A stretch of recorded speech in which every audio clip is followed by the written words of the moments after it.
Hello, hello, hello. This is the Benched podcast with me, Ethan Cunnison. Below me is George Bennett. Say hello. Welcome back to Benched. And to my left is Alex King. For God's sake. Say hello, Kingy. Hello, everyone. He's got a hot date lined up, haven't you, Kingy? What? Sorry about it. Anyway, we'll move on. Come on. So, jam-packed episode today. We've got three subjects we could talk about. So, Ben, if you want to talk about the first subject. Okay, so we're going to start off with, obviously, there's a lot of things going on in the news involving the future of the Premier League. One of them is going to be about, firstly, it's the current pay-per-view situation with the Premier League. Obviously, I think we covered it last week briefly, but I think this one we're going to go a bit more in depth with it because it's been quite controversial, like a lot of the topics we're going to be covering today. And already there's rumours that they're going to be thinking of scrapping the pay-per-view scheme after only a few games, really. Yeah. And, basically, what it is, a lot of sporting events, like I say, big events now. A lot of them do they've done it for quite some time, to be fair, but a lot of it is like pay-per-view based, which means you have to pay a certain fee in order to watch the events. Like boxing, like MMA. That's quite a popular thing with. It's $14.95 at the moment. Yeah, for the Premier League, they're offering $14.95 for it's for certain games. Obviously, that they choose what games they want to sell. But for me personally, I think it's a very bad idea, especially during the COVID pandemic. Yeah. Money's not a massive thing for everyone at the moment. Obviously, there's less money going around, and I just think it's a bit selfish of the Premier League to be doing this sort of thing. Really, I think just like to add on it, like looking at the stats here, with the current pay-per-view experiment or system, like it would generate nearly £500,000 for Sky and the Premier League. And I think I do agree with your point that it is a bad idea, but I think it's because that the money itself is just going to the Premier League, or the money itself is going to Sky. And like if they did like this system and it was a pay-per-view model and the money was going to non-league clubs, for example, or lower league clubs that are in trouble, I think a lot of people would be for it. But it just kind of like feels that the rich taking from the poor once again, like with big companies like Sky and BT, taking away the right or the opportunity for us fans to just watch games for either. At the end of the day, Sky and BT got a monopoly on live football and based on the Premier League, and obviously they want to do what they want to do with it. But I just find it really it's just selfish of them to be doing this sort of thing, especially with what's going on. And while they charge quite big fees already for just for their subscription services, just so they can access Sky and BT itself. Sky have obviously got Now TV as well. I don't know how they expect everyone to pay for all this sort of thing, really. And especially around this time where a lot of people's jobs are at risk, especially because of the second lockdown, and a lot of people are going to lose their jobs. And to some people, football's just a lot of guys kicking around a ball side to side and whatever. But a lot football for us, the reason why we make this podcast and billions of people all over the world, it's an escape from reality. And it's one of the it's one of the few bright spots we've got left, really, in this sort of world at the moment. Obviously, exactly. Like you can't go to a cinema now. You can't meet up with your friends as often as you want to, or in some cases with lockdown, not at all. So the best way one of the few ways to keep you calm and maybe just keep your mind at rest is to watch football. I will say something about this. Obviously, once this second lockdown is done after December 2nd, I will encourage people to, because obviously we're on about financial money. And I know this is really hitting hard on a lot of non-league clubs. Yeah, definitely. So if you're live in a local area, you've got a non-league club at playing like a lower league. Me, Ethan, George, we've started going to watch AFC Bridgnorth in the West Midlands Regional League, and we've really enjoyed it. And also as well, it's only £5 to get into a game. Yeah, it's good. It's good football to watch. Good It's a good competitive game. So I do. What's the game that watched the other day? Was it 6-5? 6-5, yeah, 6-5. We went away to Bewdley, didn't we? And I mean, I've been away. I've been to Pershore near Worcester. I've been loads of places because I'm enjoying watching them. It's something to do on a Saturday.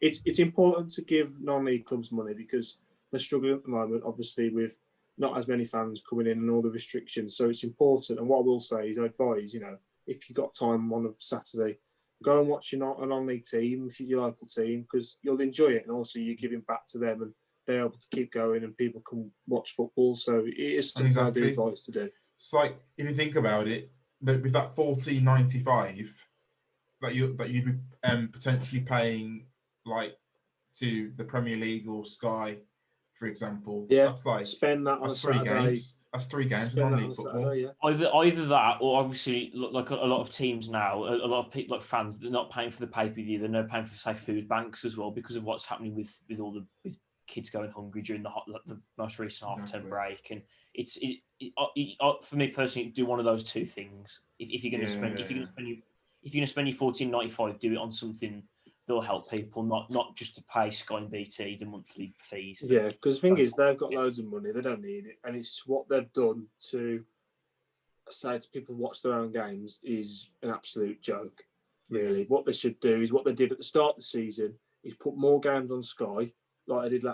Thing is, Sky will get money from people watching it anyway. To get, it's ridiculous. They should put most games on Sky. At least have like 6, 7 games on over a course of a weekend. You could easily do that. And then if your team's not on that weekend, maybe put them on the next weekend so people can at least watch them every couple of weeks. But what they've asked people to do is pay £15. It's an absolute joke. So and some of the games are terrible. Exactly. Last week, it was it West Brom and Burnley? That was. Would anyone want to watch that? Why would you want to watch £15 to hear Sean Dyche shout for sore throat, or fucking West Brom oof it onto the M6? Why do you want to do that for? Why do you want to see oof ball onto the M6 motorway? I don't watch that. Go down to your local team and support them. Also, think about it as well. Sky, obviously with Now TV, people will be wanting to watch games on Now TV anyway. They're paying a subscription service anyway, just so they can watch that. I don't see. Obviously, they would gain more money if people subscribe to Box Office, for example. But it's not necessary, really. I just think it's pointless, really, because normal people would not want to pay that much money just to watch a game against West Brom and Burnley. That, unless you're a fan of the club. But one thing I can say that is for free is the subscription button down below. If you're on YouTube or if you're on Spotify or anything, just click the subscribe button because it is for free, and also it gets the podcast out. And I'm just saying this now. I want 100 subscribers by the end of the year, and if anyone can help, I'm gonna go further. I want it by the end of the lockdown. I want 100 subs. A month? No, not a month. I said by the end of the lockdown. Oh, okay. You're gonna pay day jobs at this point. But yeah, if you could just click the subscribe button, like and subscribe, and share it on any social media possible, that'd be a great help. Anyway, so we'll move on from cheap plugs now. Do you want to move on to the next topic of conversation, or have we got any more to say about the pay-per-view events? Because the only other news to report is it is rumoured that they're going to be scrapping it. Well, there's talks of scrapping it. Until they scrap it, come down to the Crown Meadow, Saturday 3 o'clock. We're on at the moment. Well, not now, because it spends a lot. When it's right, anyway, we'll move on. Who's next? So, I'll take over. But yeah. Other news at the moment is the Project Big Picture. So, just to give like a brief description, so what Project would be, and Project Big Picture would be, would be just to cut the Premier League to 18 clubs, just to get some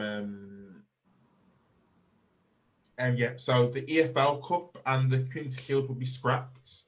Good. The current one club and one vote principle would be abolished, as would rule that 14 clubs at the current 20 would need to agree on a policy. And well, yeah. So a payment of 250 million would go up front to the EFL, plus 100 million payment would go to the Football Association, the FA. So am I right in thinking that with the voting system, would that only apply? Say, is it like a certain amount of the big 6 teams? If they agree with something, that would be passed off. yeah. So only the 6 of the 9 longest serving clubs would need to vote for major change. So the longest serving clubs would involve Arsenal, Chelsea, Everton, Liverpool, Man United, Man City, Southampton, Tottenham, and West Ham. So those were the other 9 longest serving Premier League clubs, and they would have the main votes in major decisions that come to the big picture of the new Premier League. Okay. So, what do you think about that? I know I've spoke to a few people who support a lower, obviously because we're from Wolverhampton, that they wouldn't be involved in this situation, and I know for a fact they're not happy with that because it feels that it seems like the Premier League are going to be catering to the big clubs, and I can understand that in a way, and I kind of agree with them in that regard. I mean, abolishing the League Cup and the Community Shield, I think that long term will be a good idea. I don't think it will, though. I really don't think it will, because I'll speak my point towards it. Okay, so I was listening to a podcast the other day talking about this subject, and I think even though the Community Shield isn't noticed or wasn't recognised as a big trophy, it's a very good model of having a good pre-season game for the 2 clubs that are involved into it in a competitive way. So, for example, the 2 clubs that won it this year, so it's Liverpool and Arsenal, especially because of the pandemic and like the awkwardness of the end of the Premier League, Liverpool and Arsenal had a good pre-season game against an opposition that's going to be in their league, and at the end of the day, it's not worth any points, but it's worth a trophy. So there's that competitive factor of winning a shield. But it's crap. It's not a good trophy to. I don't count. Yeah, but it's not always about the trophy. It's good. I see it as good preparation for the season ahead. You know, if someone said to me, if I was out, someone said to me, do I want to go out for the day, or someone, do I want to watch the Community Shield? No, I don't want to watch the Community Shield. Well, at the end of the day, it's not a game that interests me. If you're reckon me and you watched it when I invited you, so I mean, but I think so. Like I asked you, I wasn't going to ask you to go. It's because I had nothing else to do. It's not a game I'm interested in watching. It's not a trophy. If Man United won that, I would not run around constantly and celebrate because they won the bloody FA Community Shield. I don't think that's the point. I don't think that's the point he's trying to make. I mean, it's ultimately a pre-season friendly that raises money for a good cause, which I can understand that. But I think the best way they could probably do that is to build the FA Cup up to this big trophy, because the FA Cup's been neglected for so long now. Doesn't the hang on, listen a minute. The FA Cup's been long neglected for years upon years now, since basically Champions League's taken over as the big trophy that everyone wants to win now. Yeah, I feel the FA Cup's been taking a back seat, but obviously it's the oldest cup competition in world football, and I feel if you got rid of the Community Shield and the League Cup, they could maybe do something with the FA Cup that makes it even bigger than what it used to be. Exactly. What would you suggest? I don't know, maybe they could do is if they got rid of the FA Community Shield and got rid of the League Cup, then basically I could put more focus on the FA Cup. So maybe bigger teams could start in round 1, so it would be harder to get through, more to play, and also as well, more money then could be put into the chat. You could also donate money from people attending the games to charity as well. So then you've got more games to play. I really don't see how the current FA Cup model can be improved in a sort of way. Well, the way I think before I think what it is, I think in Spain with the Copa del Rey, they have, I think, the smallest, the team that's got the smallest out of the two teams that are drawn, they get to play at home. So what it is, obviously, say I don't know, Arsenal play Barnet in the FA Cup at Barnet Stadium. They would get if they're on TV and Arsenal, if Arsenal coming down to is it I can't remember where they play, but if they came down there, think of the money that would generate for Barnet, for example. But you got fans coming all the way down to Barnet, then you got the TV stuff, you got all that building up, and it builds a lot of money for them, and that would be quite useful for them in the future. Fair enough, yeah. I just put the FA Vars on TV. It's a non-league tournament. Okay, yes, and it's just some good games. I could put that on TV. Yeah, that'll get money for clubs as well. In the past, they've been on like, well, anyway. I just really do think that.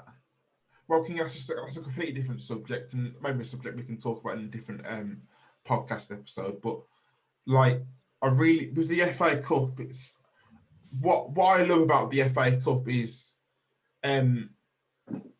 smaller clubs being able to play against smaller clubs and going through the rounds, so they can end up playing a bigger team. Like what I think any football club would prefer. What if you ask any football fan realistically, what would you prefer, to be knocked out by Arsenal in the first round, or get through to the third round to play Arsenal then? Well, it depends on realistically. I know what you mean, but I mean, obviously, you could maybe leave that maybe till later round, but obviously that rule would still stand where the smaller club is the home team, because they still get money from it. But obviously, but it's not always about. It's not always about the money in this situation. It's. I don't know about that. I know it is. I know it is for non-league clubs, but even like League One teams benefit from the money. To be fair, I mean, but rich are they? It's football. It's like the reason. It's the same reason we go to watch non-league football. Football is about the experience of watching football, not just the financial side of it. And I think the financial side is just like with such a thing as the pay-per-view that we just spoke about, with the stuff with the big picture, and with like the European Super League that we're going to be talking about later on. Like everything's so financially based. We're missing the main factor of just watching football and like creating memories. Like imagine how big would it be, like with Barnet for example, like to get through to the third round of the FA Cup, and go and play a big Arsenal side, and even more so, big clubs that don't, as you said, they don't respect it enough, and they don't expect it to a point where when you're playing against these little small sides, they're bringing up the youth academy, and like those Barnet players, they're playing against Arsenal under 23s. So either or, like, you're not going to get the you probably get and again, but thinking about it, you won't get the financial side to it, because Arsenal fans aren't going to turn up to watch their under 23s. They probably would. No, they wouldn't. Cup game. Maybe not as much as they would if it was the first team, Kingy, to be fair. I know what he's trying to say. The thing is, you've got a full squad of players, and it's important to play under 23s and young players in cup competitions to get game experience, because otherwise they're not going to play. So it's important. I completely agree with you there, but the point that Bennett made was that if you put bigger teams in earlier in the cup competitions, fans will come over to the smaller clubs to watch that game. That I agree. That's what they should do. Fans would not sell out the stadium. The hardcore fans may do. The fans that watch under 23s football, but the normal fans will not turn up to Barnet to watch Arsenal under 23s. If it did, that under 23s football would be absolutely packed, which it isn't. Well, then another alternative would be maybe, say, the clubs in the top six maybe don't feature in the FA Cup because of, say, I don't know, maybe because maybe if most of them will have European commitments anyway, so they maybe forfeit their right to play in the FA Cup, and then maybe say I don't know, Southampton would play them because obviously Southampton have a big squad compared to say Arsenal or Liverpool or Man United. But then that gets rid of the idea of a treble. You can't win a domestic treble then, so they wouldn't do that. Well, that's the alternative I've got for that. Really, I mean, I'm thinking of it as a way maybe to help smaller clubs maybe build their finances up, and then maybe eventually start to compete. I think the only way around it would be to, instead of televising the bigger clubs games, televise the why can't Sky televise the smaller games at the start, so they get the income from it? That's probably the only way I can think about it, really. I think we should go on to the next subject with the European Super League, linking in like the two together. So, Kingy, knock yourself out. Well, basically, obviously, there's been talk, obviously, of a European Super League for a few years now. It's been mentioned.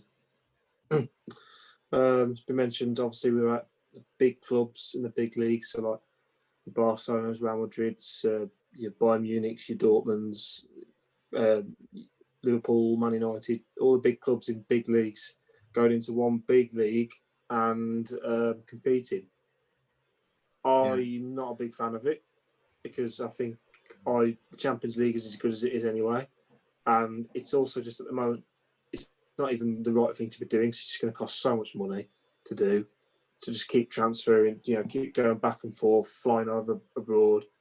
At the moment, it's just not the right thing to do. Maybe a few years down the line, maybe could do it alternative. Maybe it's a one-off, but even then, at the moment, it's not the right thing to do. The Champions League is a good competition because, as well, what I like about the Champions League is you've got the big teams in there, then you've got the medium-sized teams who are pretty competitive. So you've got like a Red Bull Leipzig or a Atlanta or Napoli. So a team, I know Napoli aren't in it, but it's like an example. And they're not like the biggest teams, but they can produce shocks. They can beat some of the bigger teams.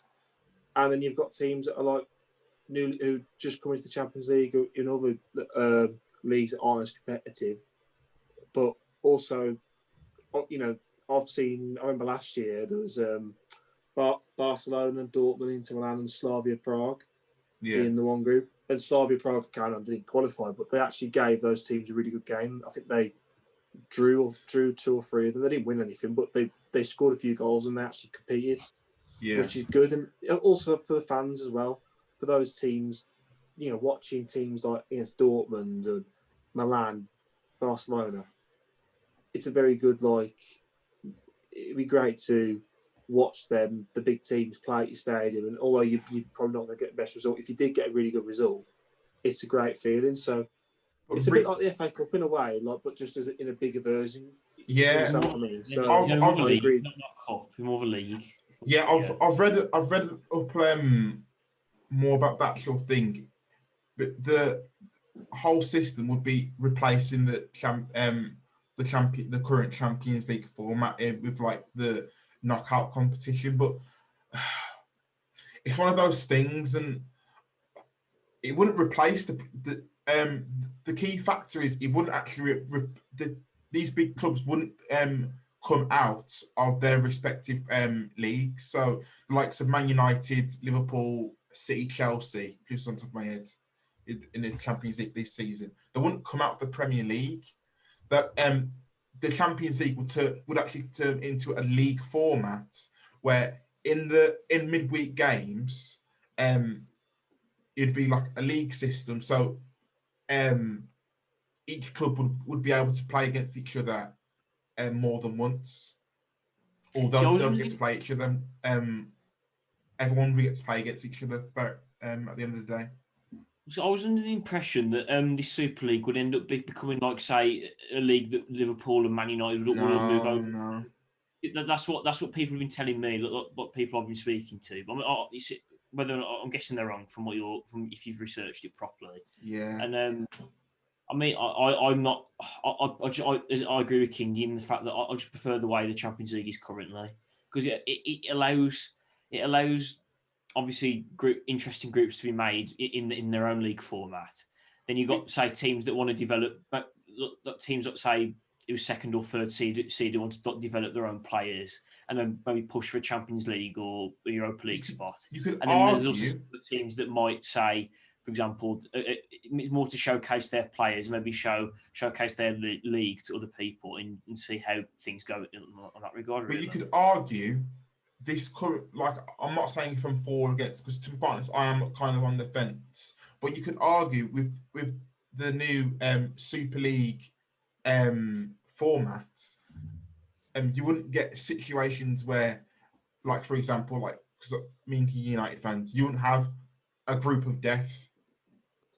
Like, you wouldn't have teams that are gonna get absolutely like spanked, or you're gonna have no chance to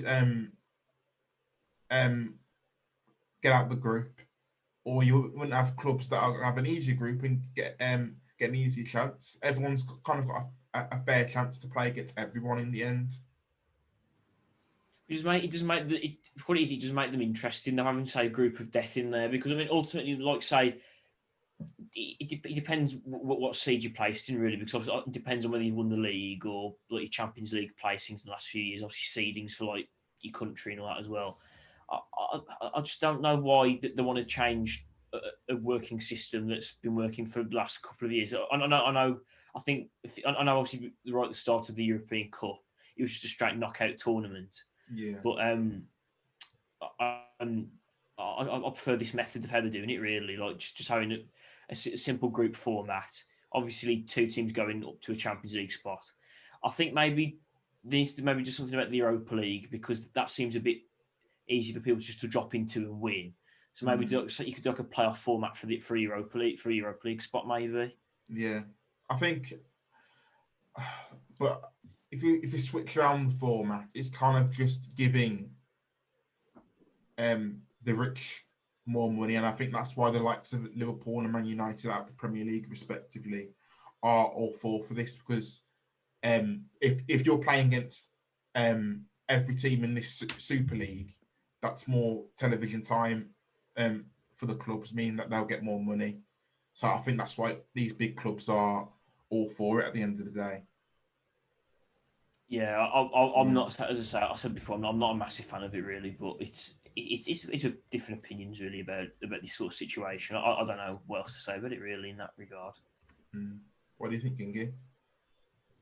As I said earlier, I just think they should just not do it because I don't want them to do that. I like the format they have already, when the big teams then have to beat other teams to get to the final. Like, it's fair. That's the way it should be. You got to, there's no point just throwing all the big teams in. Plus as well with that, you get a lot of games against big teams. Yes, there's been you get some very good games, but a lot of big teams versus big teams can be very cagey games.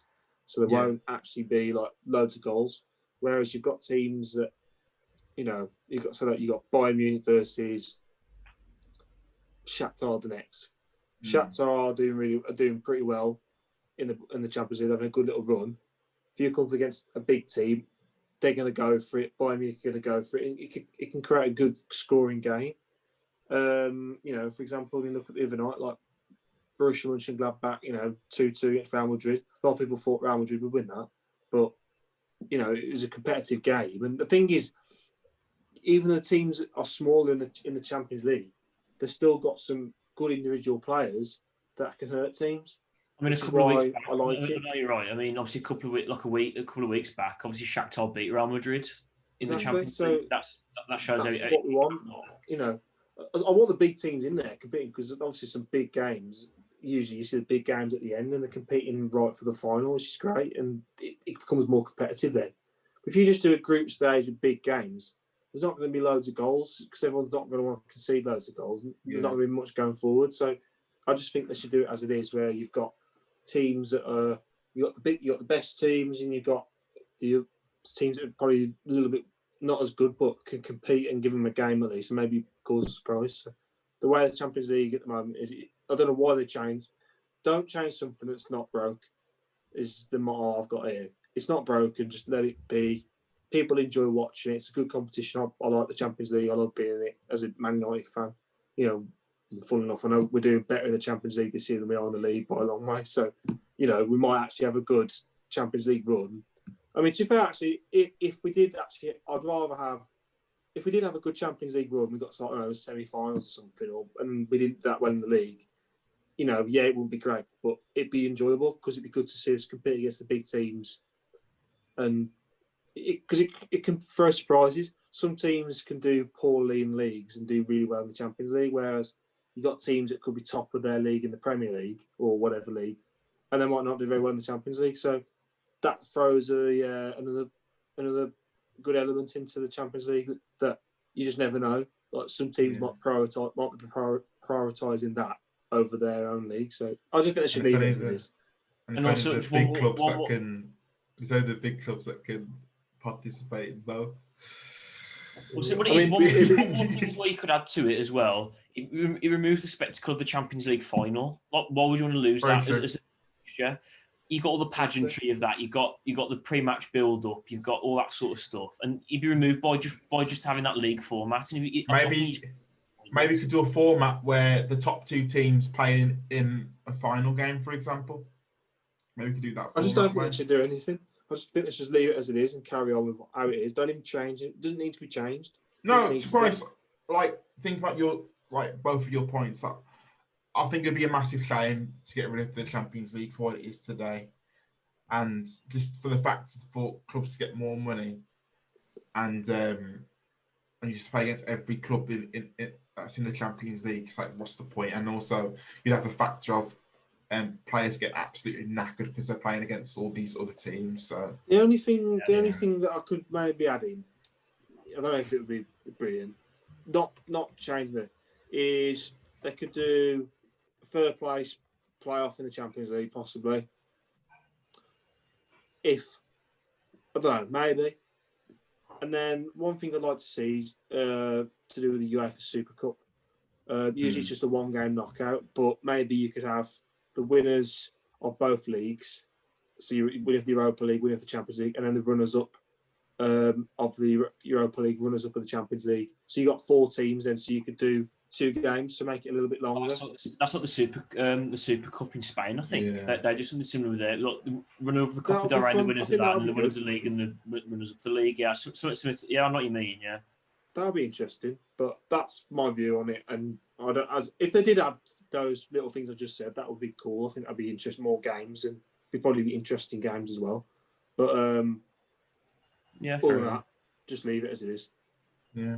Well, you guys in the comments, for the people that stick to the end, in the comments below, tell us out of the 3 subjects that we've looked at today, like which one would you be for, which ones would you be against, and just tell us your thoughts in the comments if you think it's a good idea. Also, I want to see no bots in this comments after what happened on one of the podcasts a few weeks ago. In the comment section before.